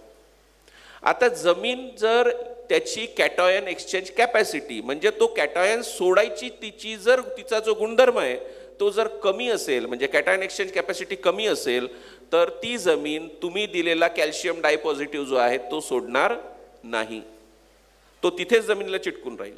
पण तिची कॅटायन एक्सचेंज कॅपॅसिटी जास्त असेल, अशा परिस्थितीत काय होतं की तो कॅटायन तिथून रिलीज होऊ शकतो. मग कॅटायन एक्सचेंज कॅपॅसिटी जेव्हा तुम्ही pH मॅनेज करता तेव्हा HIN कॉन्सन्ट्रेशन तुम्ही वाढवत असता आणि तुमच्या क्ले पार्टिकलच्या मायनस चार्जवर H पॉझिटिव्ह जाऊन बसतो आणि तुमचा कॅल्शियम रिलीज होतो. म्हणजे pH मॅनेजमेंटनी जे सांगितलं होतं की बाबा pH मॅनेजमेंटने होतं काय, तर तुमची कॅटायन एक्सचेंज कॅपॅसिटी किंवा कॅटायन रिलीज टेंडन्सी जी आहे ती सॉइलची ती इन्क्रीज होते आणि त्याच्यामुळे तुम्हाला उपलब्धता खतांची जास्त होते. तर थोडक्यात काय लक्षात घ्यायचं आहे की अधिक कॅटायन एक्सचेंज कॅपॅसिटी तुमची जर असेल तर तुमच्या खतांची उपलब्धता ही जास्त असते. पण तुमची जर लाईट सॉइल असेल, भारी जमिनीची कॅटायन एक्सचेंज कॅपॅसिटी ही जास्त असते कारण की क्ले पार्टिकल जास्त असतात. जमीन जर हलकी असेल, क्ले पार्टिकलचं प्रमाण कमी असेल, तर अशा परिस्थितीत कॅटायन एक्सचेंज कॅपॅसिटी कमी असते आणि तिथे अन्नद्रव्याची उपलब्धता होत नाही. ह्या नंतरची जी गोष्ट येते, बरं आता मला समजलं सॉइल, बघा इथपर्यंत काय आलो आपण. माझ्याकडे सॉइलचा रिपोर्ट आहे, मला कोणत्या गोष्टीची काय कमतरता आहे, जमिनीचा प्रकार काय आहे, माझी व्हरायटी काय आहे, माझा क्रॉप लोड काय आहे, याच्यानुसार मला सगळं काही कळलेलं आहे. आणि मला आता खतं किती द्यायची आणि कोणत्या स्टेजला जायचे हे कळलेलं आहे. याच्या पुढची सगळ्यात महत्त्वाची जी गोष्ट आहे ती म्हणजे तुम्ही तुमची खतं देण्याची प्रणाली. आता मला सांगा, आपण हे सगळं वर्कआउट केलं, म्हणजे अतिशय चांगला स्वयंपाक बनवला आणि सगळं श्रीखंड, बासुंदी, पुरी, सगळं काही भाजी, सगळं काही बनवलं आणि हे एका पाहुण्यांसमोर वाढायसाठी माझ्याकडे योग्य ताटच नाही आणि मी सगळं एकत्र केलं आणि एका भांड्यासमोर ठेवून दिलं. म्हणजे माझ्याकडे सगळ्या काही गोष्टी आहे, पण योग्य प्रणाली जर नसेल, मी जर पाण्याच्या प्रत्येक थेंबात ही सगळी खतं देत नसेल, तर ह्या सगळ्या गोष्टीचा उपयोग हा शून्य आहे. म्हणून जशा ह्या सगळ्या गोष्टी तुम्हाला योग्य खत व्यवस्थापनात गरजेच्या आहे, त्याच्यासोबतच तुम्हाला जे गरजेचं आहे ते म्हणजे योग्य फर्टिगेशन प्रणाली. ती का गरजेची असावी याचं उत्तर मी देतो. बघा, पिकांकडून जी खतं उचलली जातात ही 3 कॅटेगरीमध्ये उचलली जातात किंवा 3 पद्धतीने उचलली जातात. एक म्हणजे मास फ्लो. मास फ्लो म्हणजे काय की तुमचं पूर्णपणे जे सॉइल सोल्युशन आहे किंवा न्यूट्रिएंट सोल्युशन आहे, जे मुळांच्या कक्षेच्या आजूबाजूला आहे, ज्याच्यात सगळे न्यूट्रिएंट विद्राव्य आहे, हे सोल्युशन पिकांच्या मुळांद्वारे उचललं जातं आणि त्याच्यात विरघळलेले जे अन्नद्रव्य आहेत ते आपोआप पिकांच्या आतमध्ये शिरतात. ह्याला आपण म्हणतो मास फ्लो. पण दुसरा जो प्रकार आहे तो आहे डिफ्युजन. डिफ्युजन म्हणजे काय की काही अन्नद्रव्य आहे, विशेष करून फॉस्फरस आणि काही प्रमाणात पोटॅश, हे हाय कॉन्सन्ट्रेशन पासून लो कॉन्सन्ट्रेशन कडे जमिनीत मूव्ह होत असतात आणि त्या डिफ्युजन पद्धतीने त्याचा उपलब्धता किंवा त्याचा उचल पिकांकडून होत असतो. आणि तिसरी जी पद्धत आहे ती म्हणजे रूट इंटरसेप्शन. रूट इंटरसेप्शन म्हणजे काय की जिथे मुळांवरच तो अन्नघटक आलेला आहे किंवा तिथेच तो अन्नघटकांचा आयन जो आहे तो बसलेला आहे, अशा ठिकाणी तो रूट इंटरसेप्शननी ॲब्सॉर्ब होतो. पण रूट इंटरसेप्शननी जो ॲब्सॉर्ब होणारा घटक आहे हा फार कमी प्रमाणात आहे. पण मी पुढच्या स्लाइडमध्ये दाखवेल की तुम्हाला सगळ्यात जास्त जो ॲब्सॉर्ब होतो तो मास फ्लोनी होतो. बघा, हे न्यूट्रिएंट पाण्याचे विद्राव्य असतात आणि ते तुमच्या मुळांकडे जातात. तसंच डिफ्युजनमध्ये काय होतं, हाय कॉन्सन्ट्रेशनमधून एक एक घटक हा रिलीज होतो, विशेष करून फॉस्फरसचा, आणि तो मग पिकांमध्ये जातो. आणि रूट इंटरसेप्शन म्हणजे जिथे पिकांमध्येच पिकांच्या मुळांवरच हे न्यूट्रिएंट तिथे असतात. आणि जर तुलनात्मक दृष्ट्या जर पाहिलं तर कोणता न्यूट्रिएंट कोणत्या पद्धतीने होतो, तर आता तुम्ही बघू शकता इथे की 80% nutrient nitrogen, 5% phosphorus, 18% potassium, 75% calcium, magnesium 95% आणि सल्फर 98%. म्हणजे सगळ्यात जास्त ॲब्सॉर्ब होणारे जे न्यूट्रिएंट आहे तुम्ही जर बघितलं तर ते मास फ्लोनी होणार आहे. म्हणजे मास फ्लोनी न्यूट्रिएंट ॲब्सॉर्ब होतात, याचा अर्थ काय की तुम्हाला पाण्याच्या प्रत्येक थेंबात हे खतं देणं गरजेचं आहे. आता बघा, आणखी एक गोष्ट इथं मला प्रामुख्याने सांगायची आहे, ती म्हणजे आपण जेव्हा खतं देतो ती कशी देतो. आज मला कॅल्शियम द्यायचं आहे, उद्या मला पोटॅशियम द्यायचं आहे, पुढच्या आठवड्यात मला मायक्रोन्यूट्रिएंट द्यायचं आहे, त्याच्यानंतर आज लेबर नाही आहे, काहीच नाही आहे, तर मला फक्त प्लेन पाणीच द्यायचं आहे. अशा पद्धतीने आपण खतं देत असतो. पण वास्तविकता अशी नाही आहे मित्रांनो. इथे मी चार्ट दिलेला आहे की पिकांच्या कोणत्या अवस्थेत किती फॉस्फरस, किती पोटॅशियम, किती नायट्रोजन, किती कॅल्शियम हे पिकांना लागणार आहे. आणि त्या त्या अवस्थेत हे सर्व अन्नद्रव्य हे पिकांना लागत असतात. असं नाही की तुम्ही आज कॅल्शियम देतात म्हणून पिकांना फक्त कॅल्शियम लागतो. कंपेअर करा, ती एक जिवंत वनस्पती आहे आणि आपल्या शरीराशी कंपेअर करा की आज मला फक्त पोळीच खायची आहे, उद्या मला फक्त भातच खायचं आहे, परवा मला फक्त वरणाच्या 2 वाट्याच पाहिजे आहे, असं नाही आहे. मला जसा संतुलित आहार लागतो, मला जर कर्बोदकं लागतात, स्निग्ध पदार्थ लागतात, मिनरल्स लागतात, तसंच पिकांनाही सर्व अन्नद्रव्य तुमचे 13च्या 13 जे न्यूट्रिएंट आहेत ते सगळे 13 न्यूट्रिएंट तुम्हाला नेहमी लागत असतात. पण आपल्याकडे योग्य प्रणाली नसल्यामुळे आपण फक्त एखादाच घटक देणं भाग पडतो. तर तो आपण का देतो एखादाच घटक? इथे जर पाहिलं तर आपल्याकडे एखादाच घटक द्यायची जी कारण अशी आहे की माझ्याकडे खतं देण्यासाठी 2च गोष्टी उपलब्ध आहे. एक आहे माझी साधी व्हेंचुरी आणि दुसरा आहे माझा पिस्टन पंप किंवा ट्रॅक्टरचा पंप. आता मला जर म्हणायचं आहे मला आज कॅल्शियम द्यायचं आहे, पोटॅशियम द्यायचं आहे, फॉस्फरस द्यायचं आहे, सल्फर द्यायचं आहे आणि मॅग्नेशियम द्यायचं आहे, कसं काय मी देऊ शकतो? देऊ शकतो का सांगा? किती देऊ शकतो का याचं सांगा उत्तर, हो की नाही? बरं, किती लोकांना वाटतं की हे सगळे अन्नद्रव्य बाबा मी सांगतो म्हणून खरंच रोज लागतात म्हणून पिकांना? किती लोकांना वाटतं असं? कोणालाच वाटत नाही. कोणालाच वाटत नाही काय? बरं, कदाचित मी चुकीचा असेल पण चुकीचं म्हणून ऐकून घ्या. अहो दादा, रिस्पॉन्स पाहिजे ना मला. अहो एक लक्षात घ्या, मी तुमच्यासाठी याच्यासाठी बोलतोय की हो हे ह्याची परिस्थिती अशी आहे की तुम्ही याच्यावर खर्च करताय, 50-60 हजार रुपये प्रत्येक जण करतोय, मी करत नाहीये. आणि जर आपण हे समजून घेतलं नाही तर आपण हा खर्च कशाच्या भरोशावर करतो याचे आपल्याला कधीच ठोकताळे लागणार नाहीये. त्याच्यामुळे लक्षात घ्यावं लागेल, आपल्याला सगळे अन्नद्रव्य हे रेग्युलर पिकांना द्यायचे आहे. प्रत्येक स्टेजला हे अन्नद्रव्य लागतात. आणि जर मी देत नाही, का बरं? कारण की जर मला आज कॅल्शियम एकत्र करायचं असेल आणि मॅग्नेशियम एकत्र करायचं असेल तर कॅल्शियम आणि मॅग्नेशियम एकत्र होत नाही. मग एकत्र होत नाही, मग मी काय करतो? माझ्या टिपणामध्ये आज कॅल्शियम काढवला, आज कॅल्शियम सोडला, त्याच्यानंतर उद्या मॅग्नेशियम काढवला, मॅग्नेशियम सोडला. अरे त्याच्याही पलीकडे महानुभाव आहेत. नाही, मागच्या आठवड्यात कॅल्शियम गेलं होतं आणि कॅल्शियम नंतर मॅग्नेशियम सोडायचं नसतं, म्हणून 15 दिवसांनी मी मॅग्नेशियम सोडतो. 15 दिवस काही पिकांना काही मॅग्नेशियमची गरज नाही का? त्याच्या आणखी परत पद्धती आहेत की नाही, आधी कॅल्शियम सोडा आणि त्याच्यानंतर मॅग्नेशियम सोडा आणि मधात 1 तासाची गॅप ठेवा. मित्रांनो, असं काही नाही आहे. सॉईलमध्ये बफर आहे. तुम्हाला सगळे अन्नद्रव्य मी सांगितलं आहे, मास फ्लो, पिकांच्या मुळांच्या कक्षेत येणाऱ्या पूर्ण पाण्यात तुमचे सगळे न्यूट्रिएंट असले पाहिजे आणि त्याच्यासाठी सगळे न्यूट्रिएंट तुम्ही एकत्र सोडले पाहिजे. पण प्रॉब्लेम होतो कुठे, की माझ्याकडे असणारी जी प्रणाली आहे त्या प्रणालीमुळे मी हे सर्व अन्न घटक एकत्र सोडू शकत नाही.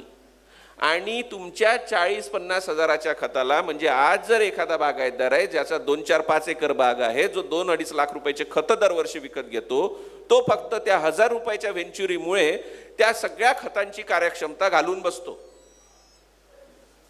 आणि ही वास्तविकता हे कबूल करावं लागेल दादा. मी आज नाही, मी 7 वर्षापासून हे काम करतोय. आणि फक्त साहेब काय की बाबा मग ते कसं द्यायचं? कसं द्यायचं तर त्याची यंत्रणा करावं लागेल, योग्य फर्टिगेशन पद्धत आणावं लागेल तुम्हाला. आणि तुम्ही जर म्हणता चाल नाही बाबा आमचं असं चालतं, चालू द्या, काही फरक पडत नाही, नुकसान तुमचं आहे. पण तुम्हाला योग्य फर्टिगेशन प्रणाली शोधावी लागेल, अशी प्रणाली की ज्या प्रणालीतून तुम्ही हे सर्व अन्नद्रव्य दरवेळेस एकत्र देऊ शकता, पाण्याच्या प्रत्येक थेंबात देऊ शकता. त्याच्यासाठीची मी प्रणाली तुम्हाला सांगतो पुढं काय आहे. आता जर तुम्ही बघितलं खतं जर बघितली तुम्ही, तर तुमची सर्व जी खतं आहे ही मुख्यत्वे करून 3 घटकात क्लासिफाय होतात.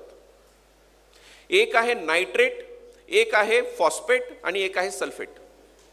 ओके, आपण म्हणतो कॅल्शियम आणि मॅग्नेशियम एकत्र होत नाही, फुटतं. किती लोकांना माहिती आहे फुटतं म्हणून? बरोबर आहे ना, फुटतं म्हणून. कॅल्शियम मॅग्नेशियम फुटतं की नाही? पण कॅल्शियम नायट्रेट आणि मॅग्नेशियम नायट्रेट एकत्र केलं तर ते फुटत नाही, कारण की दोघांचाही बेस हा नायट्रेट आहे.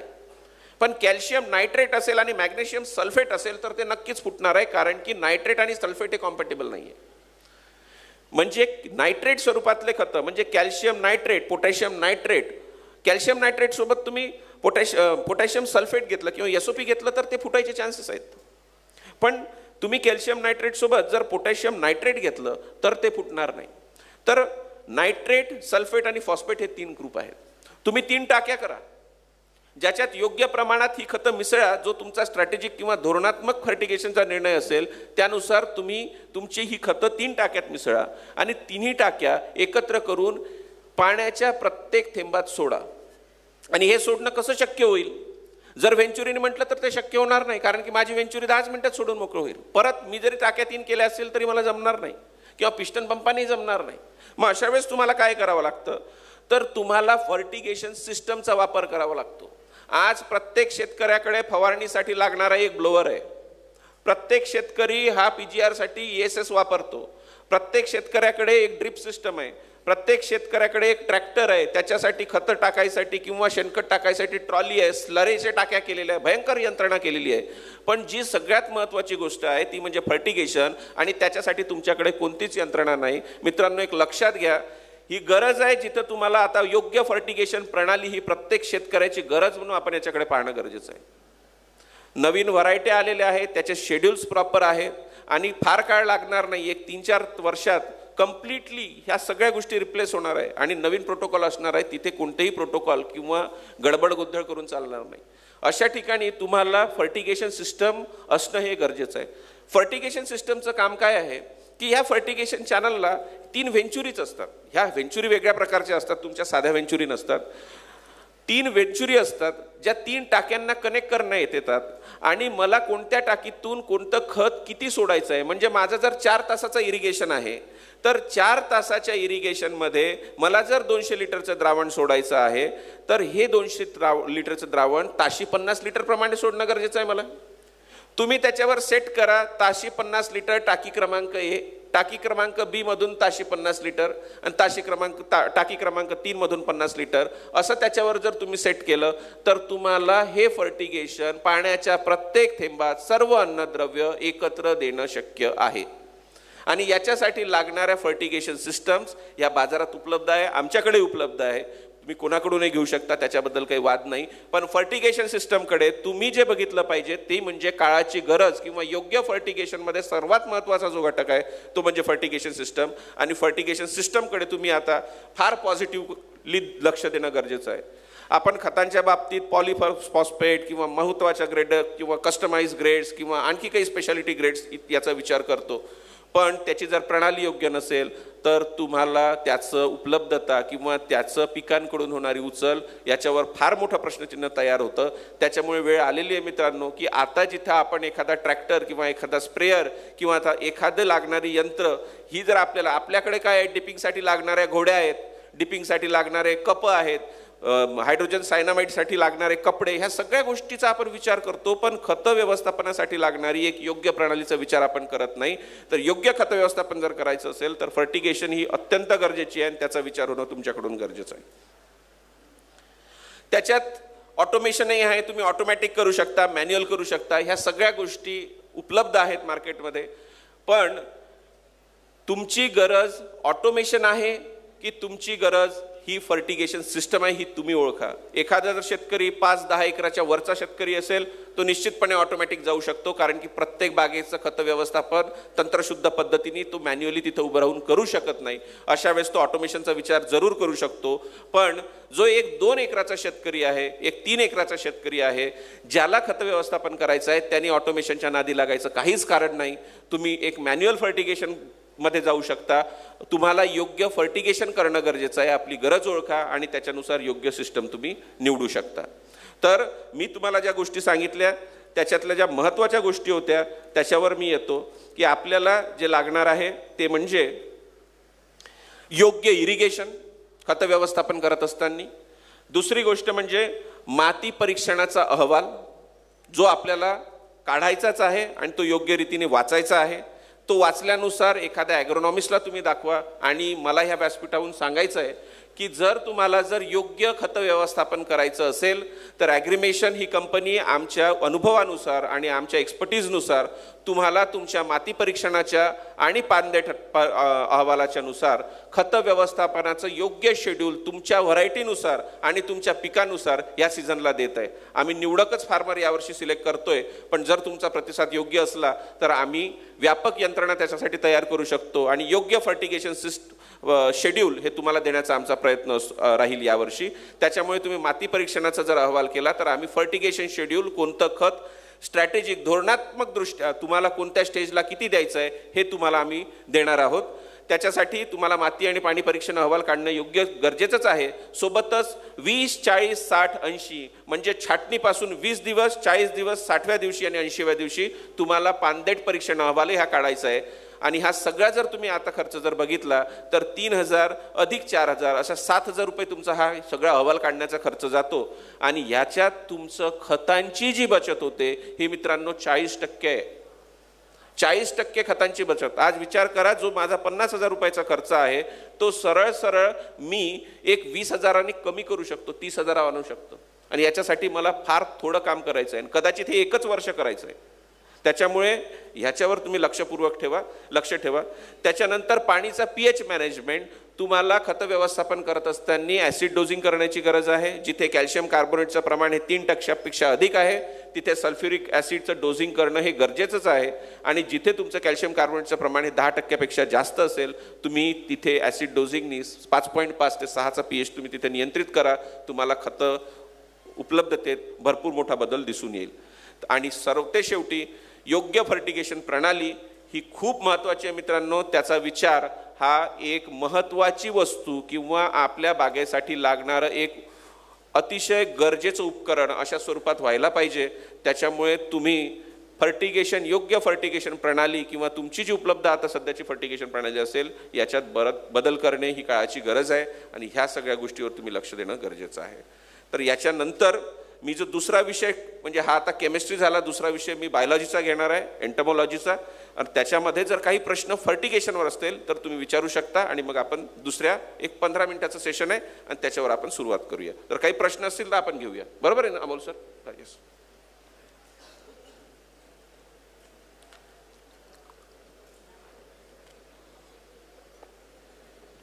ओके, प्रश्न आहेत?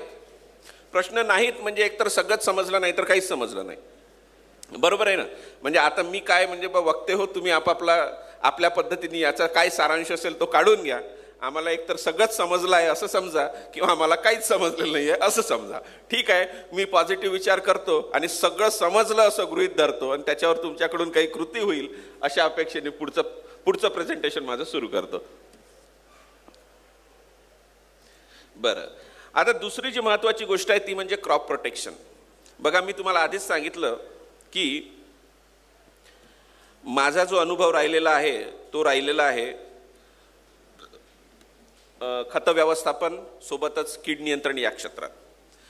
आणि मला बरेच लोक जे माझा परिचय देतात तर तो किडेवाला माणूस म्हणून देतात. कारण की आम्ही जे काम करायचो, बायोबी ही कंपनी अशी कंपनी होती, म्हणजे आहे अजून, पण ती भारतात काम करत नाही काही कारणास्तव.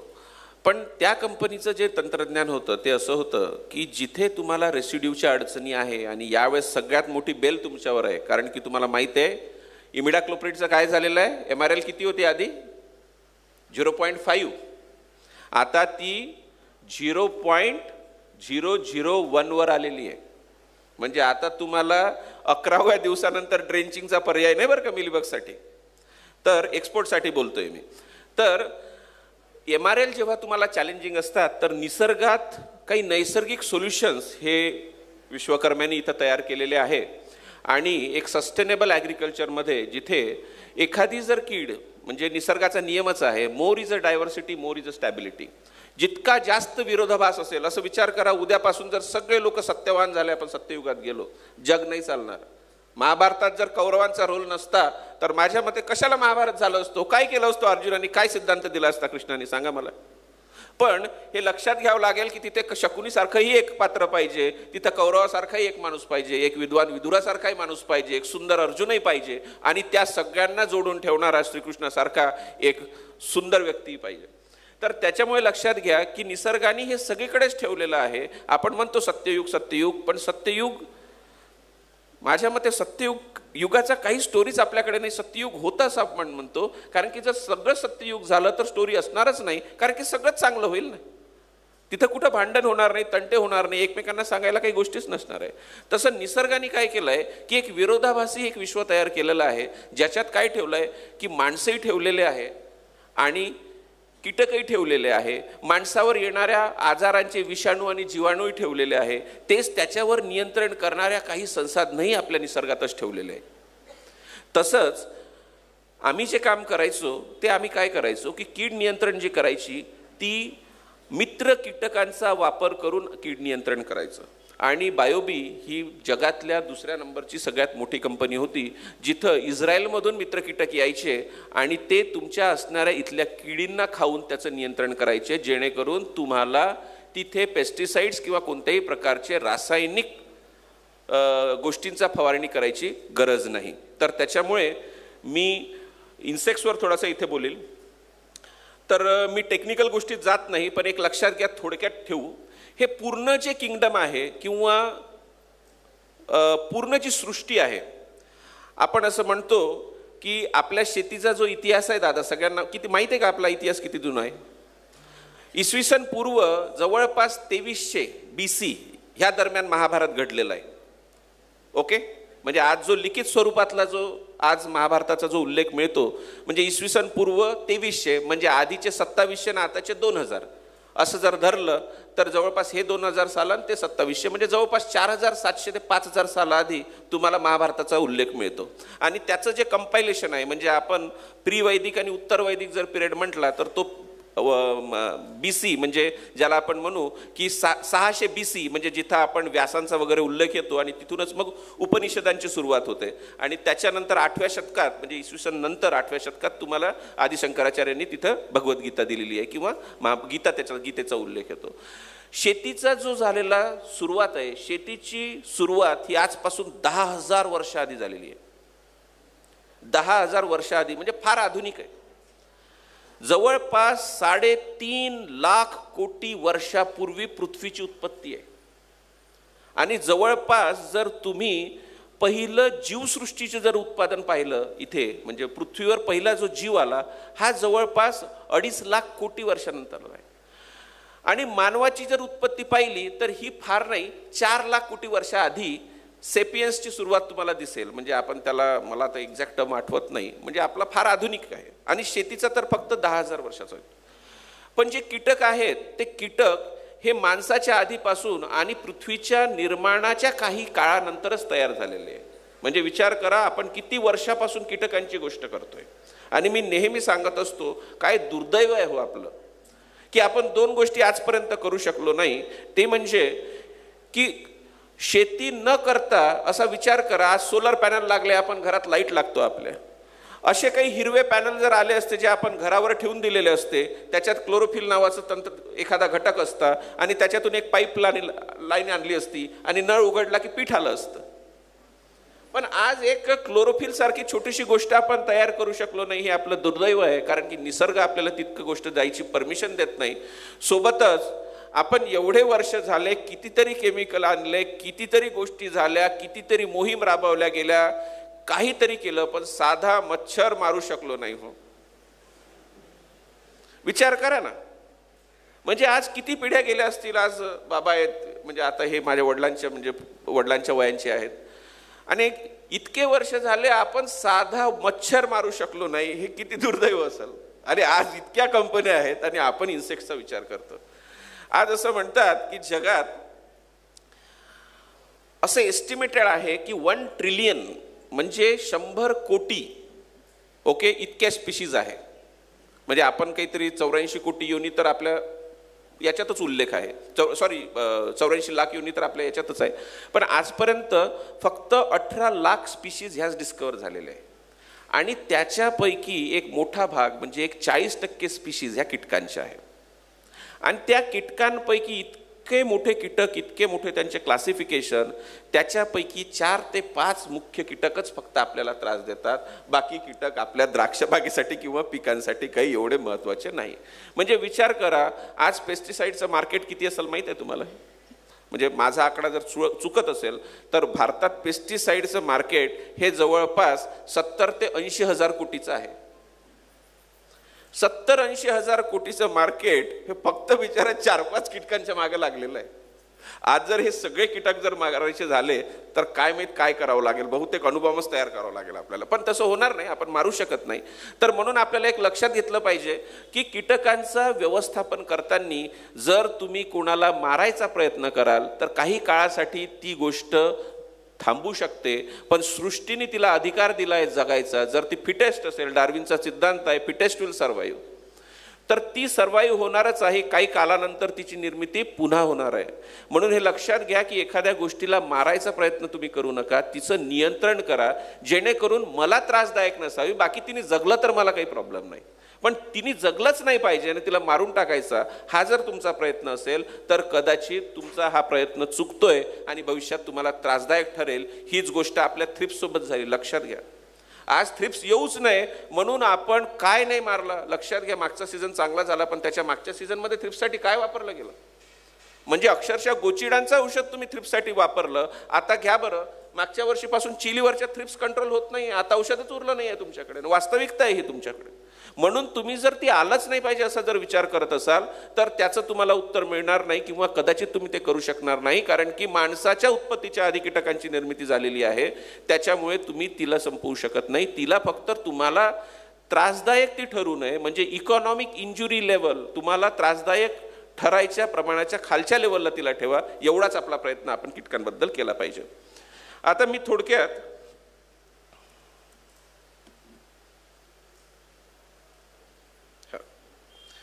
एक महत्त्वाचा जो कीटक आपल्याला दिसतो तो म्हणजे इथे बघा, हा घड मी दाखवलेला आहे, तो म्हणजे मिलीबग. आता पिकांमध्ये कोणती कीट येते हे जर तुम्हाला पाहायचं असेल, आपल्याला लक्षात कधी येते? 2 स्टेजला. एक, जेव्हा मणी निसायचं बंच आपल्याला थिनिंग करायचा असतो, मणी दाट होतात, अशा स्टेजला आपण जेव्हा कातर लावायला जातो तेव्हा आपल्याला लेबर सांगतात साहेब इथं चिकट दिसतंय किंवा आपल्या लक्षात येतं इथं काजळी दिसतंय, तेव्हा आपल्याला मिलीबग लक्षात येतो. आणि दुसरा लक्षात येतो पेपर काढल्या काढल्या. आणि ह्या 2 स्टेजला आपल्याला मिलीबग लक्षात येतो. पण मिलीबगची सुरुवात ही त्याच्यापेक्षा कितीतरी आधी झालेली असते. त्याच्यामुळे तुम्ही एक लक्षात ठेवा की तुम्हाला मिलीबगसाठी स्काउटिंग करणं गरजेचं आहे. नेहमी तुम्ही जेव्हा बागेत जाता तर बागेत जाताना बहुतेक प्रत्येक शेतकऱ्याजवळ काहीतरी एखादी कातर असते किंवा एखादं सिकेचर असतं जे ठेवतो. तर सोबत एक छोटंसं भिंग ठेवा, 10x मॅग्निफिकेशनचं, 10x मॅग्निफाईंग ग्लास म्हणतात त्याला. ते एक छोटंसं भिंग तुमच्या खिशात ठेवा आणि जेव्हा तुम्ही जाता तर पान घ्यायचं, वरच्या भागात बघायचं, खालच्या भागात बघायचं, खोडाची एखादी साल काढायची आणि त्याच्यावर बघायचं आणि त्याच्यावर तुम्हाला कीटक दिसून येतील. या पद्धतीला स्काउटिंग म्हणतात आणि ही पहिली स्टेप आहे तुमच्या कीड नियंत्रणाची. तर तुम्हाला जर मिलीबगचं योग्य निदान करायचं असेल तर जेव्हाही तुम्ही बागेत फेरफटका मारता तर आपण जसं म्हणतो एखादी वांस काढून टाकतो, एखादा बगल फूट असतो ती खुडायचा प्रयत्न करतो, तर सोबत एखादं जर लेन्स ठेवलं आणि तुम्ही जर बघितलं तर तुम्हाला ही कीटकांची दुनिया दिसेल आणि त्याच्यातून तुम्हाला तुमचे कोणते कीटक तुमच्या बागेत उपलब्ध आहे किंवा आहेत सध्या, किती त्याची पॉप्युलेशन आहे हे कळेल.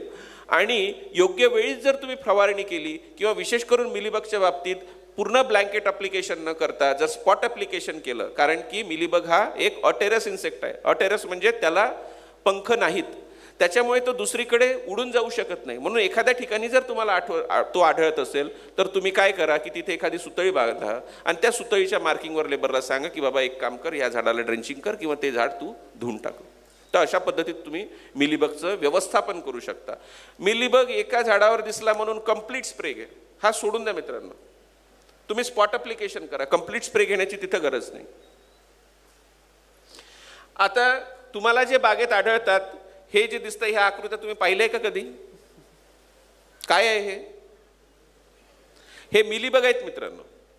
आणि इतक्या प्रकारचे मिलीबग म्हणजे पिठाडेकून, इतक्या प्रकारचे पिठाडेकून आहेत. पण याच्यापैकी 2च मुख्य मिलीबग आपल्याकडे उपलब्ध आहे. एक आहे प्लॅनोकोक्कस सिट्री ज्याला आपण सिट्रस मिलीबग म्हणतो आणि दुसरा आहे मॅकोलिनिकोक्कस हिरसुटस ज्याला आपण पिंक हिबिस्कस मिलीबग म्हणतो.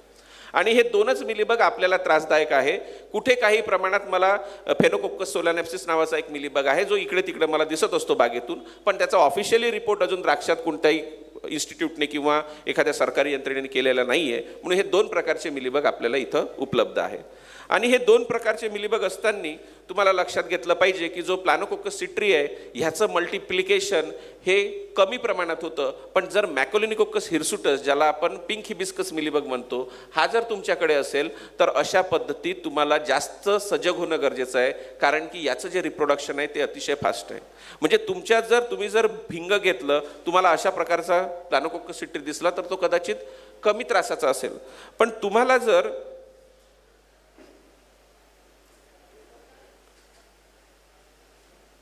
मॅकोलिनिकोक्कस हिरसुटस दिसला, तो मी पुढे दाखवेल, तर तुम्हाला तिथं सजग होणं गरजेचं आहे. सोबतच इथे एक माशी दाखवलेली आहे मी ज्याला पंख आहेत. हा मिलीबगचा नर आहे मित्रांनो. म्हणजे अशा पद्धतीची जर माशी तुम्हाला कुठेतरी तुमच्या प्लॉटमध्ये फिरताना दिसत असेल किंवा कशावर चिकटलेली असेल तर लक्षात घ्या तुमच्याकडे ऑलरेडी मिलीबग आहे आणि तो मल्टिप्लाय होणार आहे. त्याच्यामुळे तुम्हाला ही जर साईन दिसत असेल तर तुम्हाला तिथे मिलीबगसाठी आवश्यक उपाययोजना करणं गरजेचं आहे. मी फार खोलात जात नाही. हे काही मिलीबगचे काही डॅमेजेस आहेत जे तुम्हाला तुमच्या द्राक्षवेलीवर दिसतात.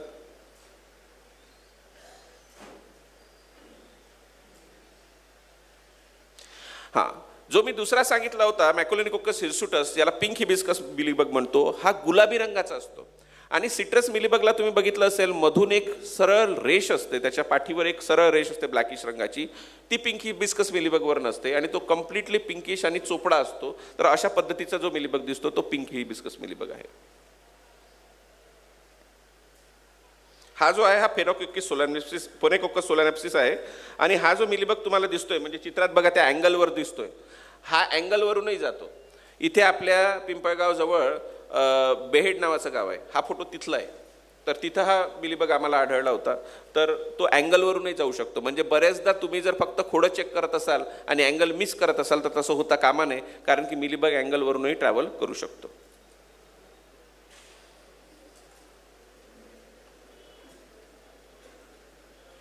ओके.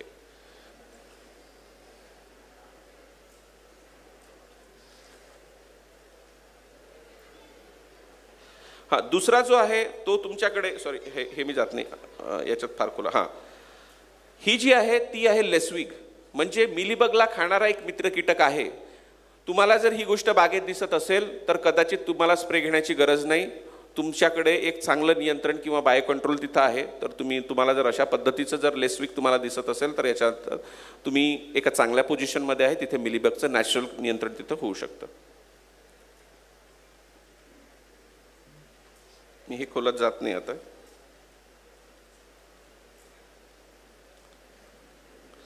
मिलीबगचे जे मुख्य प्रिडेटर आहे जे आपल्याला बागेत दिसतात तो म्हणजे तुमच्याकडे लेडीबर्ड बिटल आहे.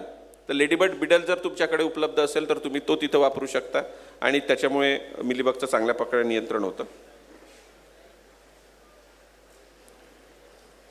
हो सॉरी.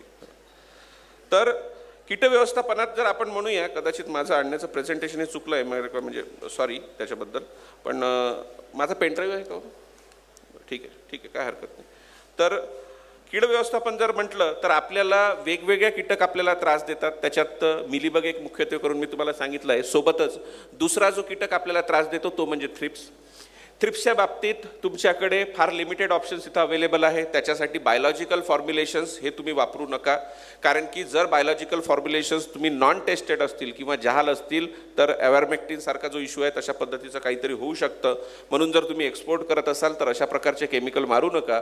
आणि जर तुम्ही डोमेस्टिकही मारत असाल तर लक्षात घ्या, यावेळेस तरी तुमच्या थ्रिप्स कंट्रोल होतील, पण पुढच्या वेळेस त्या थ्रिप्सला अडचण ही नक्कीच येणार आहे, कारण की रेजिस्टन्स हा त्याच्यात तयार होत असतो. तर आजच्या कंडिशनमध्ये तुम्ही लक्षात घ्या की तुम्हाला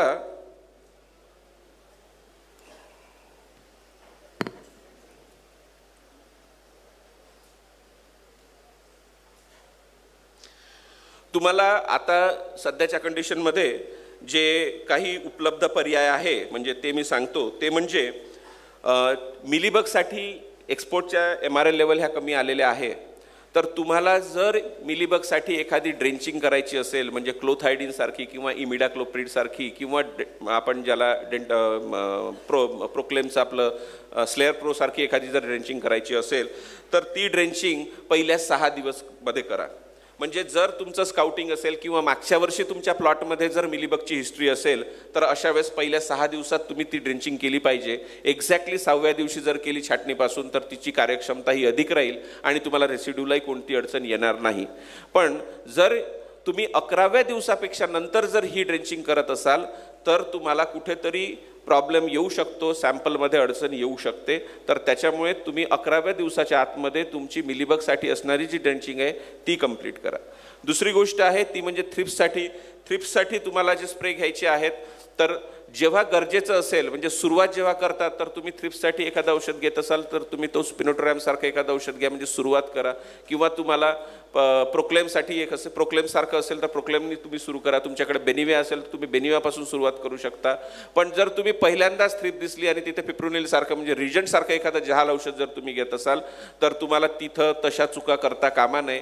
कारण की जेव्हा तुम्ही सुरुवातीच्याच कंडिशनमध्ये, म्हणजे जर समजा वज्रास्त्र तुम्ही पहिल्या छोट्याशा युद्धात वापरत असाल तर त्यांनी जमणार नाही. तुम्ही एखादं सौम्य औषध तिथं हाताळा. जवळपास जे रेड ट्रायंगल औषध आहेत, म्हणजे जे लाल त्रिकोणाचे औषधं आहेत, ते सगळेच औषधं तुम्ही टाळायचा प्रयत्न करा. एक्सपोर्टमध्ये असेल तर तुम्हाला त्याची लिमिटेशन्स आहेतच, पण ते औषधं तुम्ही वापरू नका. आणि जवळपास आजच्या कंडिशनमध्ये एक 45 ते 46 दिवसानंतर तुम्हाला वापरायसाठी कोणतंही औषध तिथं नाही आहे.